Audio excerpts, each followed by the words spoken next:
এবারকার ক্রিসমাসে সবচেয়ে কম খরচে আর খুব সহজ পদ্ধতিতে কিভাবে বাড়ি থেকে না কিনে ঘরেই তোমরা ক্রিসমাস কেক বানাতে পারবে, আজকে তোমাদের সেই রেসিপিটা করে দেখাবো।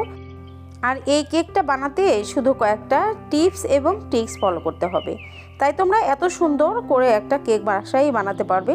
আর এই কেকটা কিনতে কিন্তু বাইরে প্রচুর টাকা লাগে, তার কারণ এটা অনেক ড্রাই ফ্রুটস আর নাটস এখানে ব্যবহার করা হয়েছে। তাহলে চলো ঝটপট করে দেখে নাও এই মজাদার ফ্রুট কেক বা প্লাম কেক রেসিপি। চলো দেখে আসি।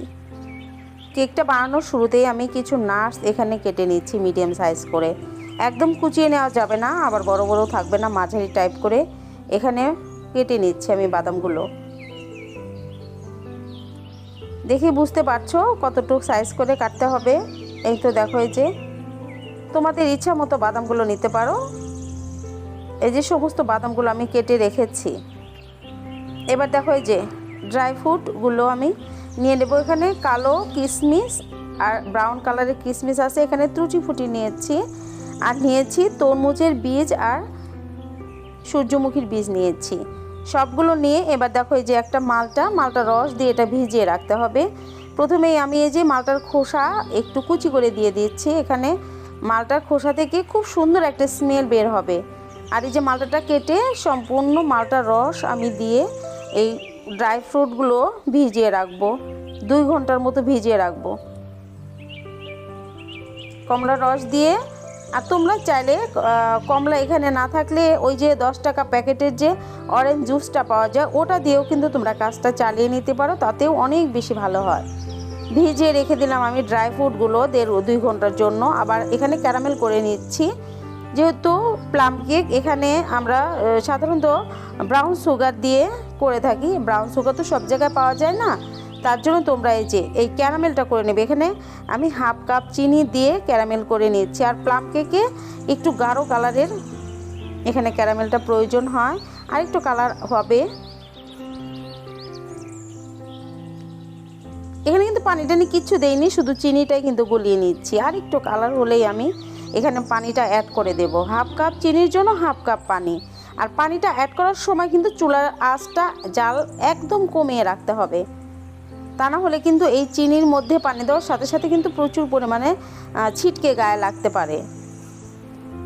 আমি একদম চুলাটা বন্ধ করে দিয়ে তারপরে যে 1/2 কাপ পানি এখানে অ্যাড করে, আর এই যে এই প্লাম কেক করার সময় যে ক্যারামেলটা করব আমরা চিনি, এটা কিন্তু একটু তেতো তেতো ভাব হয়, সেটা ব্যালেন্স করার জন্য আমি সাদা চিনি দিয়ে দিলাম। এখানে 1/4 কাপের মতো চিনি দিয়ে দিলাম, এতে করে স্বাদটা ব্যালেন্স হয়ে যাবে।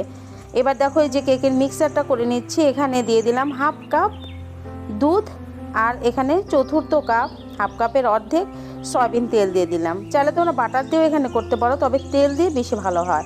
আর এখানে দিয়ে দিলাম ভ্যানিলা এসেন্স পরিমাণ মতো।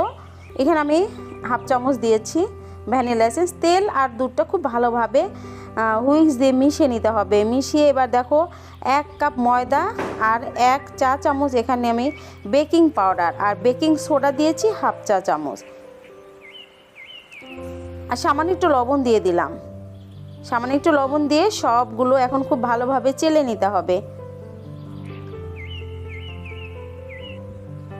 সুন্দর করে চেলে নিচ্ছি। চেলে নিলে কিন্তু কেকটা ভালো হয়, ফ্লাফি হয়।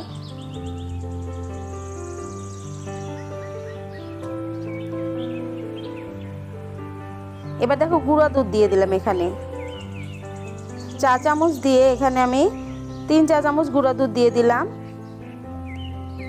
দিয়ে এখন খুব ভালোভাবে মিশিয়ে নিতে হবে।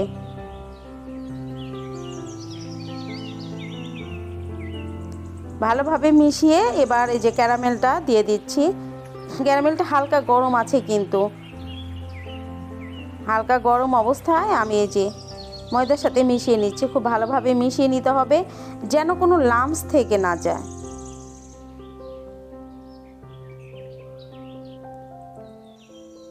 আমি কিন্তু ক্যামেরা অফ করে দিয়ে হাত দিয়ে খুব ভালো করে কষলিয়ে মাখিয়ে নিয়েছি।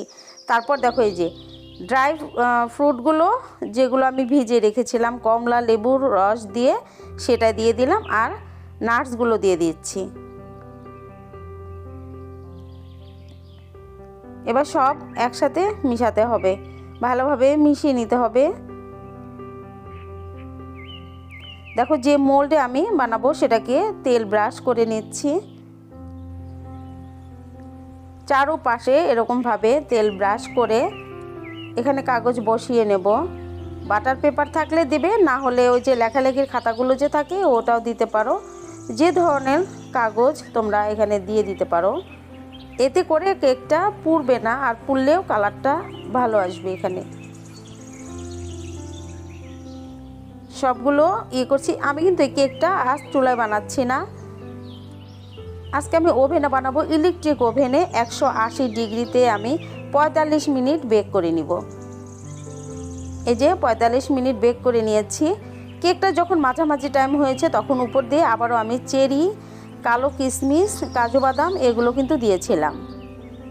শুরুতে দিলে নিচ দিকে চলে যায়, আমি দিয়েছিলাম, ওগুলো প্রায় নিচেই চলে গেছে, নিচে না একটু উপর থেকে একটু ডেবে গেছে। আর উপরে দেখো যে চিনির গুঁড়াটা আমি দিয়ে দিলাম, দেখতে ভালো লাগবে, খেতে ভালো লাগে এই প্লাম কেকে। আর এই কেকটা সত্যি বলছি এতটাই সফট আর এতটাই টেস্ট। এই কেকের স্বাদ তোমরা ভুলতে পারবে না কখনো খেয়ে, স্বাদ যেন মুখে লেগেই থাকবে, এতটাই মজা, এতটাই সফট তুলতুলে হয় কিন্তু এই কেকটা। আর ক্যারামেল করার সময় যে আমি এমনি সাদা চিনিটা মিশিয়ে দিলাম, এই টিপসটা তোমরা কিন্তু ফলো করবা, তাহলে তোমাদের কেকটা খেতে কিন্তু অনেক বেশি ভালো লাগবে, ক্যারামেলের সেই তিতা ভাবটা আর আসবে না। দেখো কতটা সফট। এই সুন্দর সুন্দর সহজ রেসিপিগুলো পেতে তোমরা আমার পেজটাকে ফলো করো, আর লাইক কমেন্ট শেয়ার করো। আর যারা ইউটিউব চ্যানেল থেকে দেখছো তারা অবশ্যই আমার চ্যানেলটাকে সাবস্ক্রাইব করবে।